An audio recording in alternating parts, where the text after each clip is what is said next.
In this video, I'm going to show you how you can easily terminate a variety of snap and seal connectors using the Cable Pro CPFPCT-596 installation tool. After my cable has been prepped with a quarter prep tool, I simply insert the cable into the back of the connector, pushing it all the way through until the dielectric is flush with the post inside.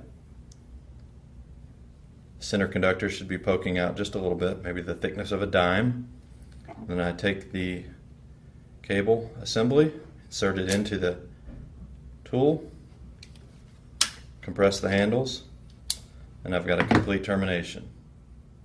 Correspondingly, it's the same process when using the Easy Twist connector from Snap and Seal. As you can see, the Easy Twist has a much larger surface area for installing the F connector onto an F81 or wall plate. Again, I've inserted the cable to the point that the dielectric, the white inner insulation, is flush with the inside post of the connector. And again, similarly, I'll insert the connector into the tool body, close the handle, and I've got a complete termination. It's as easy as that.